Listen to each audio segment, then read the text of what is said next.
Hello दोस्तों, GK GS की इस क्लास में आप सभी का स्वागत है। जैसा कि हमारे पास एक दो कमेंट आए जिसमें कहा कि सर जो है मास्टर क्लास एक लाइए जीके जीएस की, जो आपके एग्ज़ाम नेवी एसएसआर और एआर एए और एयरफोर्स बाई ग्रुप के सिलेबस के अनुसार हमने सभी क्वेश्चन लिए हैं। तो चलिए आज हम डिस्कस करते हैं आपके सभी क्वेश्चनों को।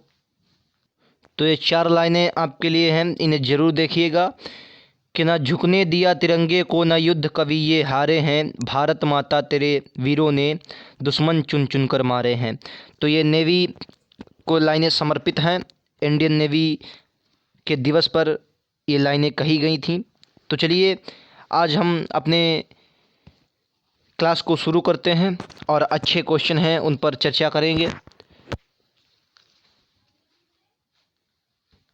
तो चलो दोस्तों, आज हम अपने सेशन की शुरुआत करने वाले हैं। इसमें आपको हम बता देते हैं पहले थोड़ा, इसमें आपको हिस्ट्री, ज्योग्राफी हो गया, हिस्ट्री हो गया, पॉलिटी हो गया, जितने भी आपके सिलेबस के अनुसार हैं सभी क्वेश्चन आपको देखने को मिलेंगे और आपके लिए इम्पोर्टेंट होने वाले हैं।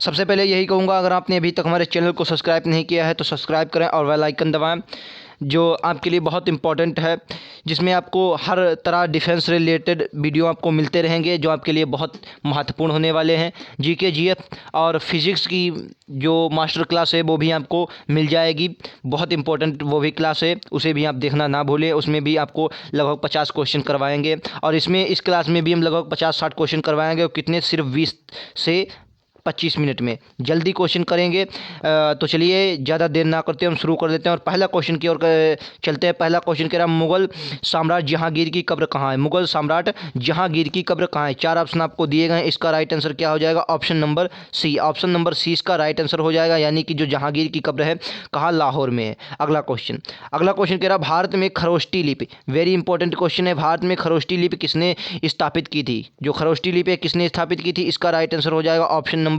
बी, ईसाइयों ने। इसका राइट आंसर को ईरानियों ने इसको जो है प्रचलन में खरोष्टी लिपि लाए थे। अगला क्वेश्चन ये रहा आपका, कह रहा वह भारत का पहला किला कौन सा था जिसे शिवाजी ने जीता था? भारत का पहला किला जिसे शिवाजी ने जीता था। चलिए इसका राइट आंसर क्या हो जाएगा? ऑप्शन नंबर ए इसका राइट आंसर हो जाए तोरण। तोरण के किले को सबसे पहले किसने? शिवाजी ने तोरण के किले को सबसे पहले जीता था, आपको याद रखना है। अगला क्वेश्चन कह रहा है, भारत में सबसे ऊंचा जलप्रपात कौन सा है? भारत में सबसे ऊंचा जलप्रपात कौन सा हो जाए? तो ये हो जाएगा आपका जोग जलप्रपात हो जाएगा, जोग जलप्रपात।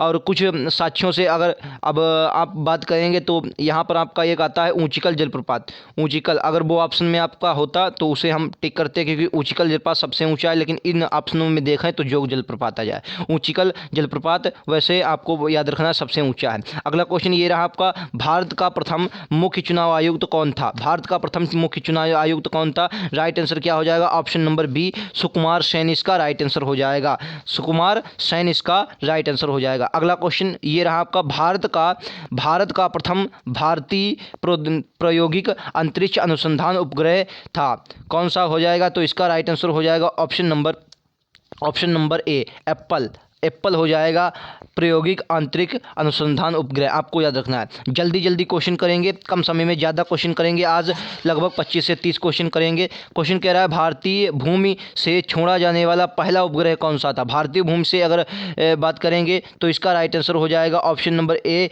हिरोड़ी पहला, यानी कि जो था हिरोड़ी 1, ये आपका पहला उपग्रह हो जाएगा। अगला क्वेश्चन कह रहा है, 1991 में भारत ने दूसरे गणतंत्र दिवस में जो गणतंत्र दिवस में परेड के मुख्य अतिथि कौन थे? जो परेड हुई थी गणतंत्र दिवस की दूसरी, उसमें मुख्य आयुक्त किसे बनाया गया था? इसका राइट आंसर क्या हो जाएगा? Tribhuvan Veer Vikram Shah. Option number C इसका राइट आंसर हो जाएगा, त्रिभुवन वीर विक्रम शाह। ऐसे क्वेश्चन आपके लिए बहुत इंपॉर्टेंट है, क्योंकि डिफेंस से रिलेटेड जो भी क्वेश्चन हैं आपके एग्जाम में आ सकते हैं। क्वेश्चन अगला क्या कह रहा है 2000 में भारत के गणतंत्र दिवस परेड में जो जो मुख्य अतिथि है वह किस देश थे, मतलब जो ये मुख्य अतिथि आए हैं ओबेलोंजन ओबेसेंजी, ये कौन से देश से आए थे। ये 2000 की बात है, सन 2000 में आए थे। तो इसका राइट आंसर नाइजीरिया, नाइजीरिया से आए थे। अजीबोगरीब इनके नाम हैं, तो नाइजीरिया से ये आए थे, आपको ये देखना है। फिलहाल ये क्वेश्चन आपके लिए इंपॉर्टेंट इतना नहीं है। ये क्वेश्चन आपका इंपॉर्टेंट है, 2019 में गणतंत्र दिवस समारोह में मुख्य अतिथि कौन था। ज़्यादा ये पुराना क्वेश्चन है, तो इसलिए आपका महत्वपूर्ण हो जाएगा। इसका राइट आंसर कौन सा हो जाएगा, ऑप्शन नंबर 20 का राइट आंसर हो जाएगा। चलिए अगला क्वेश्चन देख लेते हैं। ये रहा आपका अगला क्वेश्चन, कह रहा पाकिस्तान में भारत में गणतंत्र दिवस, पाकिस्तान से भारत में गणतंत्र दिवस परेड के मुख्य अतिथि के रूप में आमंत्रित किए गए पहले व्यक्ति का नाम क्या था। जो पाकिस्तानी व्यक्ति था उनका नाम क्या था। तो इसका राइट आंसर क्या हो जाएगा, ऑप्शन नंबर सी, मलिक गुलाम मोहम्मद जो थे वो पाकिस्तान के मुख्य अतिथि भारत को आए थे। अगला क्वेश्चन आपका कह रहा है कि 1950 में भारत की पहली गणतंत्र दिवस परेड के में प्रथम मुख्य अतिथि कौन थे। जो 1950 में पहली परेड हुई थी जो 1950 में, उसके जो मुख्य अतिथि आए थे वो कौन थे। तो इसका राइट आंसर हो जाएगा ऑप्शन नंबर ए, राष्ट्रपति जो थे राष्ट्रपति, इसका राइट आंसर हो जाएगा राष्ट्रपति सुकर्णो, इसके राइट आंसर हो जाएगा। तो चलिए आगे क्वेश्चन देख ले, चलिए अगला क्वेश्चन देख लेते हैं। अगला क्वेश्चन कह रहा है भारत का सबसे बड़ा मरुस्थलीय राज्य कौन सा हो जाएगा। भारत का सबसे बड़ा मरुस्थलीय राज्य की अगर बात करेंगे तो राजस्थान, ऑप्शन नंबर डी इसका करेक्ट आंसर हो जाएगा। अगला कह रहा है भारत देश का सबसे बड़ा बंदरगाह कौन सा। वेरी इंपॉर्टेंट क्वेश्चन, आपके एग्जाम के लायक क्वेश्चन है, आपके एग्जाम के सिलेबस के अनुसार है। भारत देश का सबसे बड़ा बंदरगाह कौन सा हो जाएगा। इसका right answer option number D हो जाएगा, कांडला। कांडला भारत देश का सबसे बड़ा बंदरगाह। वैसे अब विशाखापट्टनम भी आ रहा है, विशाखापट्टनम भी आ रहा है, तो कांडला इसका हमें लगता है मुश्किल है, क्योंकि विशाखापट्टनम अब जो नए रूप से तैयार किया गया, तो इसके राइट आंसर विशाखापट्टनम ही आप मान लीजिए, विशाखापट्टनम हो जाएगा। फिलहाल आप चेक कर लीजिएगा इस क्वेश्चन को। वैसे सबसे बड़ा बंदरगाह मुझे लगता है विशाखापट्टनम होगा। चलिए अगला क्वेश्चन देख लेते हैं। ये थोड़ा पुराना PDF है, इसलिए आपको इसमें दिक्कत ना हो, इसलिए मैं आपको बता दे रहा हूँ। अगला क्वेश्चन है देश का सर्वश्रेष्ठ प्राकृतिक बंदरगाह। अगर प्राकृतिक बंदरगाह की बात करेंगे, सबसे सर्वश्रेष्ठ हो जाएगा मुंबई, क्योंकि मुंबई जो है प्राकृतिक बंदरगाह के रूप में आ रहा है। मुंबई किस द्वीप पर स्थित है, तो सालसेट द्वीप पर। यह क्वेश्चन आपके एग्जाम के लायक है, सालसेट द्वीप पर यह स्थित है। अगला क्वेश्चन कह रहा है भारत का सबसे बड़ा नदी द्वीप जो माजुली द्वीप है, भारत के किस राज्य में स्थित है। तो इसका right answer option number B हो जाएगा, असम में स्थित है। किस नदी पर है, ब्रह्मपुत्र नदी पर। आपको याद रखना है, ब्रह्मपुत्र नदी पर आपका ये स्थित है, याद रखना है आपको। किस नदी पर, ब्रह्मपुत्र नदी पर, असम में। अगला क्वेश्चन कह रहा है भारत में सर्वाधिक मार्ग बदलने वाली नदी कौन सी है। जो भारत में सबसे ज्यादा मार्ग बदलती है, उसका right answer option number D हो जाएगा, कोसी नदी। कोसी नदी को बिहार का शोक कहा जाता है। बिहार का शोक किसे कहा जाता है। दामोदर नदी को बंगाल का शोक कहा जाता है, आपको याद रखना है। अगला क्वेश्चन क्या है, भारतीय संविधान का जनक किसे माना जाता है। भारतीय संविधान का जनक किसे माना जाता है। क्वेश्चन नंबर, इसका right answer option number B हो जाएगा, डॉक्टर भीमराव अंबेडकर। अगर इनकी बात करेंगे तो प्रारूप समिति के अध्यक्ष थे। कहा है कि प्रारूप समिति के अध्यक्ष थे, आपको याद रखना है। अगला क्वेश्चन ये रहा आपका अगला क्वेश्चन, कह रहा भारतीय संविधान पूर्ण रूप से कब लागू हुआ था। भारतीय संविधान पूर्ण रूप से कब लागू हुआ, तो 26 जनवरी 1950 को भारतीय संविधान पूर्ण रूप से लागू हुआ था। अगला क्वेश्चन ये रहा आपका, जल्दी क्वेश्चन कर रहे हैं तो इसमें आपको कोई दिक्कत नहीं होना चाहिए, क्योंकि ज़्यादा क्वेश्चन करेंगे कम समय में करेंगे। मास्टर क्लास के मतलब यही होता है, लगभग आपको 50 से 60 क्वेश्चन तो आपको हो ही जाए। और मैं ज़्यादा नहीं कह रहा हूँ, आपको लगभग मैं 2 से 3 मास्टर क्लास लूंगा जीएस की। और आप चाहे एयरफोर्स बाई ग्रुप के दे दीजिए, फिलहाल उसमें तो 10 से 11 क्वेश्चन आपको रागा में देखने को मिलेंगे। फिलहाल जो नेवी SSR और ए वाले हैं वो बहुत ध्यान से चुन लें, एक क्वेश्चन आपका नहीं छूटेगा, इस बात की मेरी गारंटी है, ठीक है। तो इसका राइट आंसर क्या हो जाएगा। अगला कह रहा है भारत की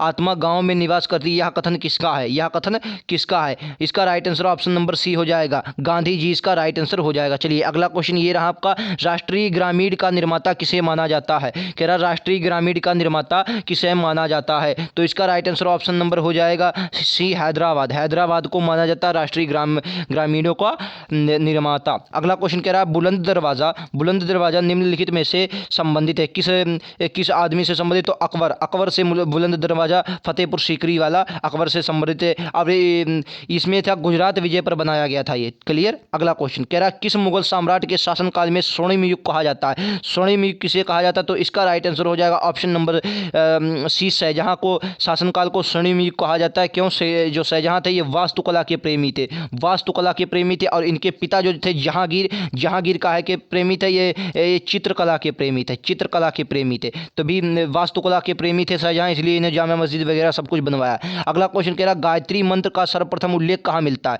गायत्री मंत्र का सर्वप्रथम उल्लेख कहाँ मिलता है? तो इसका राइट आंसर हो जाएगा ऑप्शन नंबर ए, ऋग्वेद में सर्वप्रथम उल्लेख मिलता है, ऋग्वेद में सर्वप्रथम उल्लेख मिलता है, आपको याद रखना। चलिए अगला क्वेश्चन ये रहा आपका अगला क्वेश्चन। क्वेश्चन क्या कर रहा है? ध्वज गीत की रचना किसने की थी? ध्वज जो गीत है इसकी रचना किसने की थी? तो इसका राइट आंसर हो जाएगा ऑप्शन नंबर ए, श्यामालाल गुप्ता ने इसका राइट आंसर हो जाएगा। अगला क्वेश्चन कह रहा है निम्न में से किस संघ राज्य क्षेत्र ने अपना उच्च न्यायालय है? किस संघ राज्य क्षेत्र का अपना उच्च न्यायालय है? तो इसका राइट आंसर क्या हो जाएगा? ऑप्शन नंबर ए, दिल्ली का उच्च न्यायालय है। बाकी जो ये हैं इनके अलग अलग सब जगह किसी न किसी से ये अटैच हुए हैं, आपको ये बात याद रखनी है। तो दिल्ली का अपना उच्च न्यायालय हो जाएगा। अगला क्वेश्चन है उच्च न्यायालय के न्यायाधीशों को शपथ कौन दिलाता? तो इसका राइट आंसर हो जाएगा ऑप्शन नंबर डी, राज्यपाल। जो उच्च न्यायालय की बात करेंगे तो राज्यपाल हो जाएगा, अगर मुख्य न्यायाधीश की बात करेंगे तो राष्ट्रपति हो जाएगा, आपको याद रखना है। अगला क्वेश्चन ये रहा उच्च न्यायालय के न्यायाधीश अपना त्यागपत्र किसको देते हैं? तो उच्च न्यायालय के जो न्यायाधीश होंगे वो अपना त्यागपत्र राष्ट्रपति को देंगे। किसको देंगे? राष्ट्रपति को देंगे।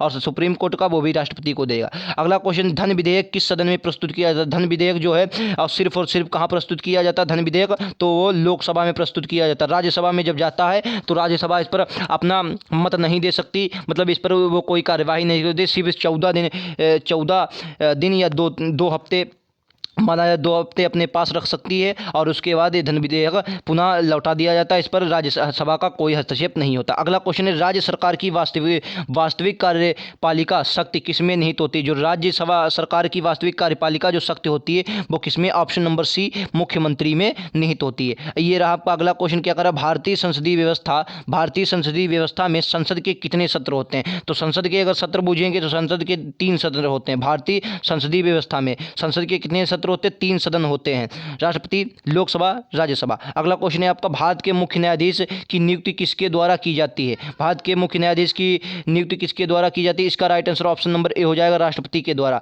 राष्ट्रपति के द्वारा ऑप्शन नंबर ए इसका राइट आंसर हो जाएगा। इस वक्त का है कि पॉलिटी के क्वेश्चन ज़्यादा चले। मैंने आपको बताया इसमें आपको हिस्ट्री देखने को मिलेगी, ज्योग्राफी देखने को मिलेगी, भारत से रिलेटेड क्वेश्चन मिलेंगे और इंडियन ज्योग्राफी मिलेगी और पॉलिटी भी थोड़े बहुत क्वेश्चन मिलेंगे। हर तरह के क्वेश्चन, कहने का मतलब इसे ही कहते हैं मास्टर वीडियो, आपको याद रखना है। अगला क्वेश्चन कौन सा हो जाएगा? ये रहा आपका अगला क्वेश्चन कह रहा भारत और पाकिस्तान स्थित मरुस्थल है। भारत और पाकिस्तान के में स्थित मरुस्थल, तो इसका right answer option number D हो जाएगा। थार का मरुस्थल जो है भारत और पाकिस्तान दोनों में पड़ता है। भारत में अपने यहाँ राजस्थान के क्षेत्र में देखने को मिलता है। अगला क्वेश्चन निम्नलिखित में से कौन सबसे लंबी नदी है? निम्नलिखित में से सबसे लंबी नदी कौन सी हो जाएगी? तो इसका right answer option number A हो जाएगा, नील नदी। ये कहाँ पर? अमेजन में बहती है। अमेजन नील नदी जो है अमेजन की घाटी के आसपास बढ़ती है, अमेजन। चलिए अगला क्वेश्चन ये रहा आपका, कह रहा भारत का मानक समय ग्रीनविच जो है, भारत का मानक समय ग्रीनविच रेखा से कितना आगे है? मानक समय कितना आगे? इस तरफ भारत, ग्रीनविच लंदन आपका इस तरफ पड़ता है और ये आपका भारत इस तरफ आ जाता, तभी क्या हो जाता है? आगे आ जाता है। अगर उस तरफ होता तो पीछे होता। तो इसका राइट आंसर ऑप्शन नंबर हो जाएगा डी, यानी कि 5.5 घंटा इसका राइट आंसर आ जाएगा। देखिए इस वक्त ज्योग्राफी का क्वेश्चन है, आपको याद रखना, ये क्वेश्चन आपके लिए इंपॉर्टेंट हो जाएगा। अगला क्वेश्चन कह रहा है भारतीय अंतरिक्ष, देखिए भारत से रिलेटेड क्वेश्चन आ गया। भारतीय अंतरिक्ष अनुसंधान संस्था का मुख्यालय कहाँ अवस्थित है? आपको याद रखना है भारतीय अनुसंधान संस्था का मुख्यालय कहाँ अवस्थित है? तो इसका राइट आंसर हो जाएगा ऑप्शन नंबर ए, बंगलुरु में। ऑप्शन नंबर ए इसका राइट आंसर हो जाएगा। चलिए अगला क्वेश्चन, चलिए ये क्वेश्चन देखिए, हिस्ट्री से है। कहते हैं चीनी यात्री फारियान किस गुप्त शासक के शासनकाल के दौरान भारत आया था? किस गुप्त शासक के शासनकाल में आया था? तो इसका राइट आंसर ऑप्शन नंबर हो जाएगा सी, चंद्रगुप्त के शासनकाल में कौन आया था? चीनी यात्री फारियान आया था, आपको याद रखना है। अगला क्वेश्चन है आर्यभट्ट और बारामिहिर के सुविख्यात नाम किस युग से संबंधित हैं? तो इसका राइट आंसर कौन सा आ जाएगा? ऑप्शन नंबर बी, गुप्त काल, आपके लिए वेरी इंपॉर्टेंट हो जाएगा। अगला क्वेश्चन ये रहा आपका अगला क्वेश्चन कह रहा राष्ट्रकूट वंश की स्थापना किसने की थी? जो राष्ट्रकूट वंश था इसकी स्थापना किसने की थी? तो इसका राइट आंसर आ जाएगा ऑप्शन नंबर बी, इसका राइट आंसर है, दुर्ग ने स्थापना की थी। अगला क्वेश्चन, तो चलिए अगला क्वेश्चन देख लेते हैं। ये रहा आपका अगला क्वेश्चन, कह रहा भारत अनुच्छेद 370 भारत के किस राज्य में लागू है, मतलब लागू है, मतलब लागू था अब तो ये हट गया है। तो इसका राइट आंसर क्या हो जाएगा, जम्मू कश्मीर में ये लागू था, आपको याद रखना, अब ये हट गया है, ठीक है, आपको याद रखना। अगला क्वेश्चन कह रहा है कर्क रेखा भारत का कौन सा शहर अवस्थित है, कर्क रेखा पर भारत का कौन सा शहर अवस्थित है। तो इसका राइट आंसर क्या हो जाएगा, ऑप्शन नंबर ए इसका राइट आंसर। झारखंड की जो राजधानी है रांची, ये भारत के जो कर्क रेखा 8 राज्यों से गुजरती है, ये उसके बिल्कुल निकटतम पड़ता है, आपको याद रखना। अगला क्वेश्चन कह रहा है 73वां संविधान संशोधन जो हुआ था किससे संबंधित है, 73वां संविधान संशोधन किससे संबंधित है। तो इसका राइट आंसर क्या हो जाएगा, ऑप्शन नंबर बी पंचायती राज से संबंधित है।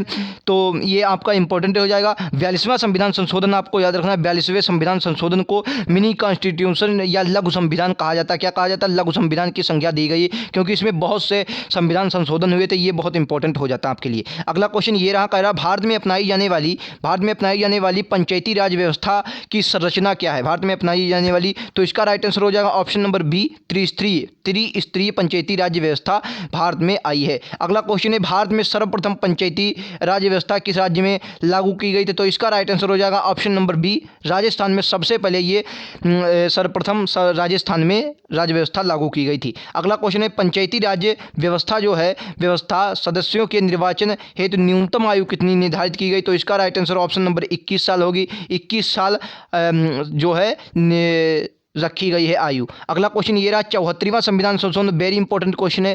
74वां संविधान संशोधन क्या है। तो जो 74वां संविधान संशोधन हुआ था ये आपका नगर पालिका द्वारा नगर पालिका से संबंधित है। अगला क्वेश्चन नगरीय सुशासन की संरचना में शामिल है, नगरीय सुशासन की संरचना में शामिल है। तो इसका राइट आंसर क्या हो जाएगा, ऑप्शन नंबर डी नगर पालिका इसका राइट आंसर हो जाएगा। ये रहा आपका अगला क्वेश्चन, कह रहा वंदे मातरम को राष्ट्रीय गीत जो है के रूप में किस तिथि को अपनाया गया, भारत ने इसको किस तिथि को अपनाया। तो इसका राइट आंसर क्या हो जाएगा, ऑप्शन नंबर डी 26 जनवरी 1950 को ये अपनाया गया, 26 जनवरी 1950 को। अगला क्वेश्चन आप देख लीजिए। चलिए अगला क्वेश्चन क्या है आपका, महावीर की मृत्यु, महावीर जैन जो हैं इनकी मृत्यु किस नगर में हुई। तो इसका राइट आंसर क्या हो जाएगा, ऑप्शन नंबर हो जाएगा डी पावापुरी में इनकी मृत्यु हुई। क्या वहाँ हुई, पावापुरी, इसका राइट आंसर हो जाएगा। अगला क्वेश्चन निम्नलिखित में से किस भक्त संत ने अपने संदेशों के प्रचार के लिए सबसे पहले हिंदी का प्रयोग किया था। तो इसका राइट आंसर क्या हो जाएगा, ऑप्शन नंबर सी रामानंद, इसका राइट आंसर हो जाएगा ऑप्शन नंबर सी, हिंदी का प्रयोग रामानंद ने किया था। अगला क्वेश्चन भारत में आधुनिक डाक प्रणाली का प्रारंभ कब हुआ, जो आधुनिक डाक प्रणाली है इसका प्रारंभ कब हुआ। तो इसका राइट आंसर हो जाएगा ऑप्शन नंबर सी 1854 में इसका प्रारंभ हुआ था। अगला क्वेश्चन ये रहा आपका, भारत में प्रथम डाक सेवा टिकट कहाँ जारी किया गया था, प्रथम डाक टिकट जो था कहाँ जारी किया गया था। तो इसका right answer option number D हो जाएगा कराची पहले भारत का हिस्सा था, अब तो पाकिस्तान में चला गया। फिलहाल पहले जब ये जारी हुआ था तो कहाँ तक, कराची भारत का हिस्सा था। सभी क्वेश्चन आपके लिए इंपॉर्टेंट है, किसी न किसी एग्जाम में पूछे जाएंगे। फिलहाल डिफेंस के लिए तो रामबाण साबित हो सकता है। अगर आपको वीडियो अच्छा लगे तो लाइक करके जरूर जाए, और हाँ चैनल को सब्सक्राइब करें और वीडियो शेयर जरूर करें, जिससे और भी लोगों को ये वीडियो मिल सके। और चैनल को सब्सक्राइब करना ना भूलें। मैं आपके लिए 2 से 3 मैराथन क्लास लाऊंगा, 2 से 3, जिसमें से 50 क्वेश्चन होंगे। आज 50 क्वेश्चनों की ओर हम धीरे धीरे बढ़ रहे हैं।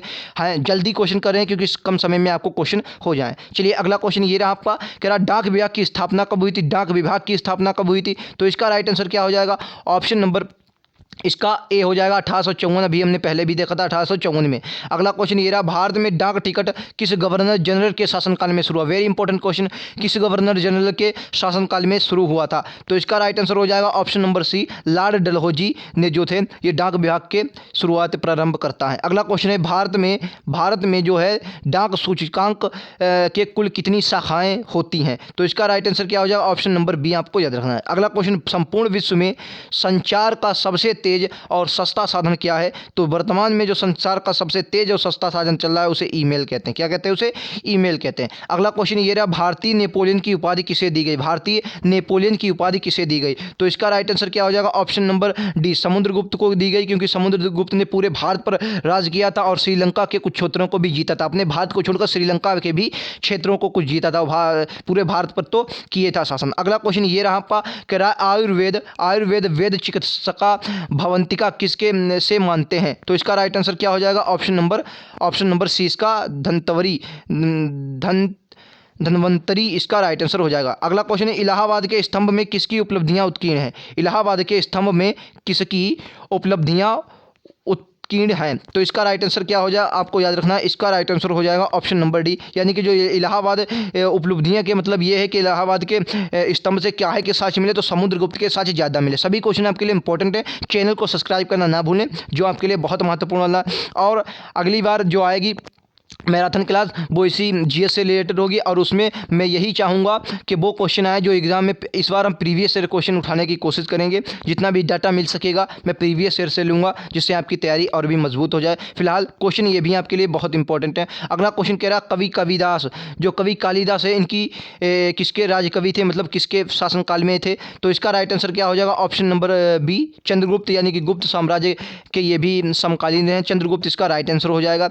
तो हमें लगता है 50 क्वेश्चन हमारे पूरे हो गए। 50 क्वेश्चन कम समय में पूरे हुए, लगभग 20 से अंदर ही समय रहा होगा, जो आपके लिए बहुत महत्वपूर्ण है। हमने जल्दी इसलिए किया क्योंकि आपके क्वेश्चन ज़्यादा हो जाए, समय कम लगे। वीडियो अच्छा लगा तो लाइक शेयर करना ना भूलें, और चैनल को सब्सक्राइब जरूर करें। आपके मैं फिर से बता रहा हूँ, डिफेंस के लिए रामबाण है, क्या है के लिए, डिफेंस के लिए। और हमने फिजिक्स की क्लासेस चलाई हैं, जीएस की क्लासेस चलाई हैं, लिंक आपको नीचे डिस्क्रिप्शन में मिल जाएगा, वहाँ से आप देख सकते हैं। वरना चैनल के प्लेलिस्ट में जाकर नेवी नाम से आपको प्लेलिस्ट मिलेगी, वहाँ से देख सकते हैं। फिजिक्स और जीएस की महत्वपूर्ण क्लासेज आपको मिलेंगी। और फिजिक्स की एक मैराथन जो हमने 50 क्वेश्चनों की ली है, उसे देखना ना भूलें, जो आपके लिए रामबाण साबित होने वाली। तो आज के लिए इतना ही, थैंक यू।